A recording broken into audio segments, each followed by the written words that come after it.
I'm so sorry. Next time I'll not forget. Suddenly what happened? All that respect, all that veneration, all gone out of the window. So is the judge saying to his wife, oh, you are speaking like this? It is contempt. Tomorrow itself I'll pass a judgment and put you in jail. Will you do that? No, you cannot do. And then suddenly one small child will come running, his grandchild. And he will say, Grandpa, get down. You become the horse. I want to ride a horse. So immediately he'll get down on his two hands and two legs. And then the child will climb on his back and he will say, hi. And the grandfather will take him around. And then the child will say, what is this horse? Useless. It is going very slow. And the judge is laughing, smiling at all this. So same person, when he is in the court, very formal, he has got a very, very respectful demeanor, and everybody, he is very sober. He will not smile, laugh and all that. He will not speak anything frivolously, very grave. That's his feature. Same person when he comes home, in front of his wife, he becomes a different person. Wife is scolding, saying you are useless and all that, and he is smiling. He is very happy to hear all that. And the grandchild is not even seeing him as a human being. You are my horse. He has made him into an animal. And he is ready to take that also, very happily. Because these are all loving relationships. So you see, same person, at home he is like one person, in the office he is like somebody else. Same person. So in the court he is a judge, to his wife he is a husband, to the child he is a grandfather, to somebody else he will be a father, to somebody else he will be a son. This is the way the relationships are in the material world. And according to each relationship, he will behave differently. So that does not make him a different person. The same person, but different avatars. So similarly, when we say avatar, what is an avatar of Krishna? Rama adimurtishu kala niyamena teshta nana avataram akarod. It is a one single person who is taking avatara or incarnation.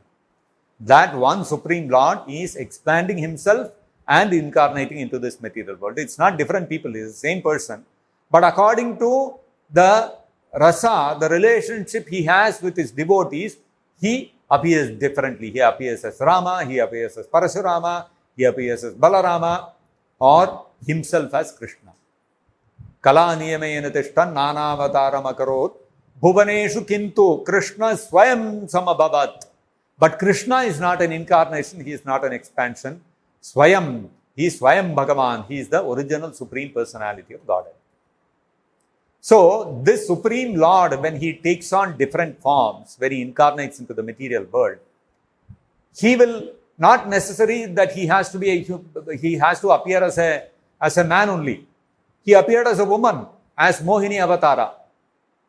He may not even appear as a human being. He became an animal. He became Varaha. May not even be an animal. He became a fish, Matsyavatara. He became a tortoise, Kurmavatara. The Lord can take any form he wants. He is not limited like us. His forms are all transcendental. Whether Krishna he has incarnated as Kurma, or as Varaha, or as Meena, or as Mohini, or as Vishnu, or as Ramachandra, or as Parashurama, he maintains his position as the Supreme Personality of Godhead beyond the influence of the three modes of material nature and beyond the laws of this material nature, material world. That is the nature of the Supreme Lord. But although this may be so, you will see that predominantly the incarnations of the Lord are all male. So why this bias? Why not female, predominantly female, or at least make it 50-50? 50% of the incarnation female, 50% of the incarnation male. So then it's balanced. No gender bias. But what we understand is, in the Bhagavad Gita, Krishna says that itas tvanyam prakriti me vidhim param jiva bhutam yayedam dharyate jagat. So Krishna says that this material world comprising of earth, water, fire, air and space, mind, intelligence, and false ego. These 8 elements are what make up this material manifestation. Everything in this material world is a combination of these 8 things. Now, Krishna says this material nature comprising of the Pancha Mahabhutas, earth, water, fire, air, and space, and the 3 subtle elements, mind, intelligence, and false ego. All these 8 elements put together, Krishna says, this is my apara prakriti. Bidna me prakritir ashtadha. Krishna says this is a separated energy and it is his inferior energy, inferior prakriti. And then Krishna says, itas tvanyam prakriti me vidhim param jiva bhutam yeda dharyate jagat. So Krishna says there is another superior prakriti of Krishna's, which is composed of all the living entities, plants, trees, animals, birds, beasts, the aquatics, human beings, devatas, all of them are living entities. And all these living entities, prakriti sthani karshate, they are trying to control the inferior material energy. All of them are trying to enjoy the material energy. Whether it is animals, human beings, devatas, all of them you will see, they are trying to enjoy eating, sleeping, mating and defending by exploiting prakriti or material nature. Now you have to see, Krishna is gender neutral here. He is not saying that living entities are male or female. He is not referring to all the Pancha Mahabhutas and all the lower energies as male or female. He is saying they are all of the category of energy. We as living entities, we are all energies of Krishna. When we take forms in this material world, we take male and female forms. That is the way the whole material world is designed. All living entities, today I might have the body of a man. Next lifetime, I might get the body of a woman. Or I might get the body of an animal. Or maybe of a plant. Depends on what activities I do in this life. Or I may even become a devata. I can become a demigod. I can become even Brahma or Indra or Surya, Chandra. I can become one of the devatas. If I have done enough pious activities. If I have done sinful activities, I'll get some lower form. I may get a woman's body, I may get an animal's body, I may get a demigod body, depending upon the activities I've done in my life. So, the gender belongs to the body, not to me. I am neither man nor am I woman. I am neither human being nor am I animal. I am the energy of Krishna. Now, Krishna, but then why does Krishna have the form of a man? Because that is the original form of the Supreme Personality of Godhead. He has a manly form. Now, the living entities in the spiritual world, there are so many living entities in the spiritual world. They are all rendering loving devotion service to Krishna. Now, when those living entities, when some of the living entities develop a desire, why I cannot be like Krishna, why I cannot be worshipped like Krishna, why I cannot be the master, I cannot be the controller, then we are given a material body in this material world. And here what happens? According to my karma, because I want to imitate Krishna, I am given a man's body, which appears like that of Krishna. But it is not my actual body. It is a temporary imitation, illusory body, which is given so that I can try to fulfill my desire to be like Krishna. This is just like if you see a movie. In a movie, if you see, there is one actor who comes and he is dressed like a king and he says, I am King Prithviraj Chauhan. He is playing that role and he is, fighting the battle and all those kind of things. But is he really Prithviraj Chauhan? Is he really a king? He is not a king. He is playing that role. Go and put all the makeup and all those kind of things.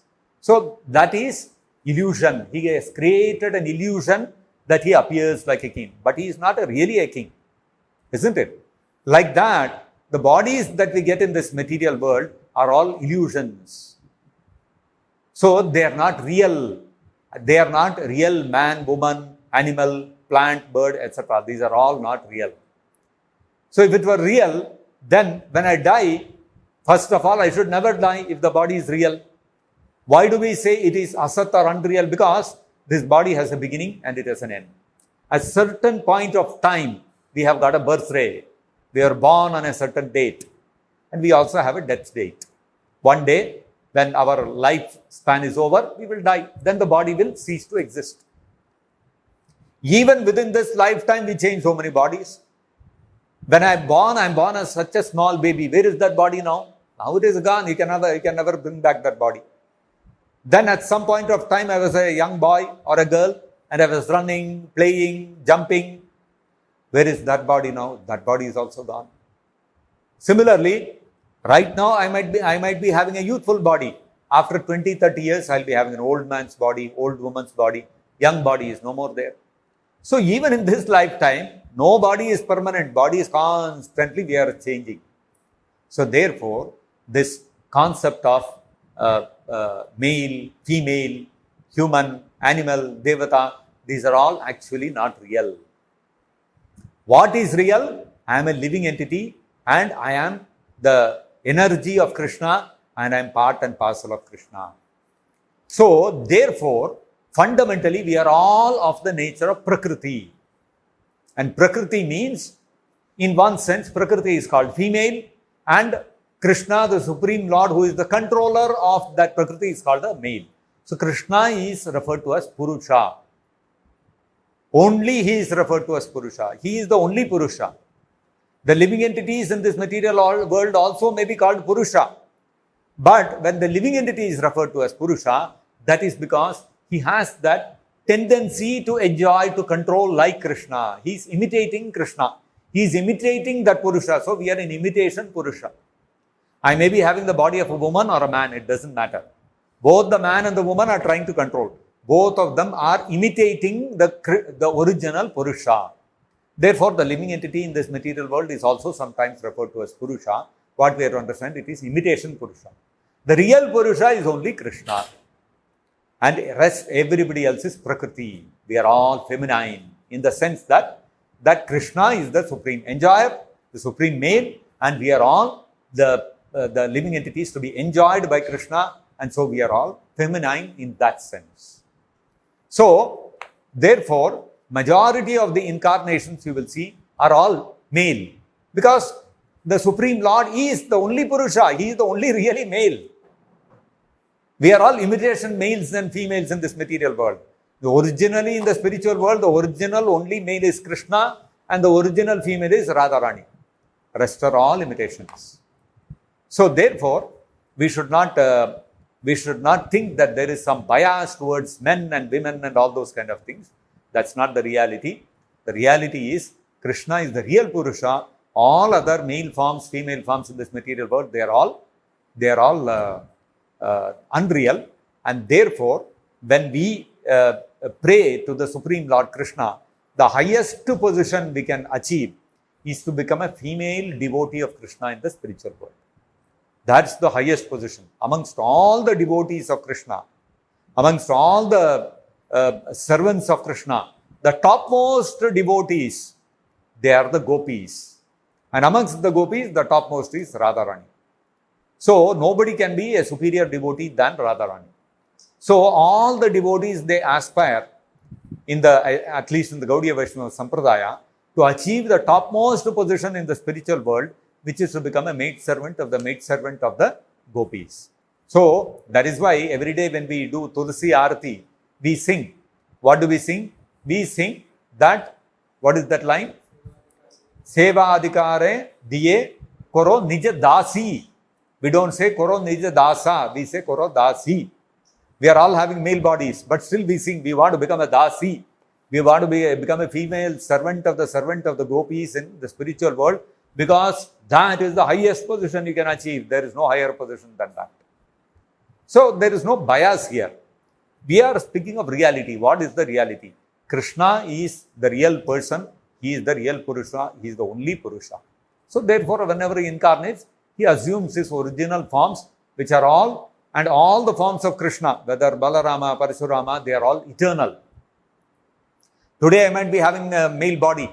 Next Janma, no guarantee that I'll have a male body. Maybe I'll get a female body. If I am too much attached to my wife, then what will happen? Next life, I'll get a female body. And if the wife is too much attached to the husband, next life she'll get a male body.